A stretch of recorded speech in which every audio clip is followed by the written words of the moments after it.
RBI monetary policy में आपके काम की कुछ बातें सामने आई हैं। क्या हैं ये काम की बातें, बता रहे हैं हमारे सहयोगी वरुण दुबे।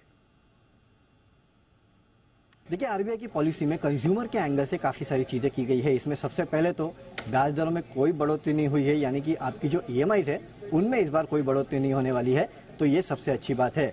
इसके अलावा अगर आप देखेंगे तो एक बहुत बड़ा कंसर्न जो था वो था जो अनक्लेम डिपॉजिट रहते हैं उनके ऊपर। लगातार इसके ऊपर चर्चा होती थी। आपको याद होगा पिछले बार भी करीब 35,000 करोड़ के जो अनक्लेम डिपॉजिट्स थे वो बैंक्स ने आरबीआई को ट्रांसफर किए थे।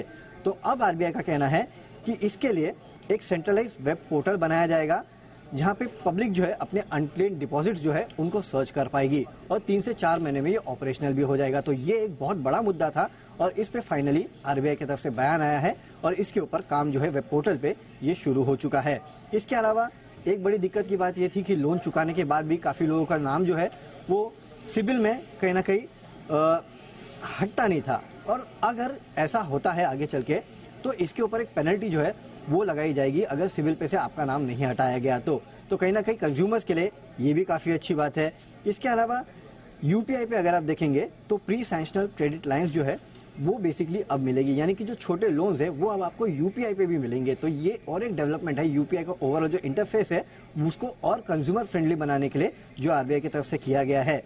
रेगुलेटरी प्रोसेस जो है उसमें और जो है नया पोर्टल लेके आएंगे, इसको और एनहांस करने की कोशिश जो है आरबीआई की तरफ से की जाएगी। इसके अलावा एक और काम किया गया है और वो है कि नॉन डिलीवरेबल डेरिवेटिव मार्केट जो है, ऑनशोर जो नॉन डिलीवरेबल मार्केट है उसको कहीं ना कहीं डेवलप करने के लिए आरबीआई काम करेगा। यानी कि पहले ये फैसिलिटी सिर्फ एनआरआईज को थी, ये फैसिलिटीज अब जो लोकल इन्वेस्टर्स है या फिर लोकली जो करेंसी में काम करते हैं उनको भी मिलते हुए दिखाई देगी। तो ये कुछ काफी सारी चीजें हैं जो कि इन्वेस्टर्स और साथ साथ खासकर अगर आप देखेंगे तो कंज्यूमर्स के लिहाज से आरबीआई ने ऐलान किया है और इसका बड़ा फायदा जो है आने वाले दिनों में कंज्यूमर्स को मिलता हुआ दिखाई दे सकता है।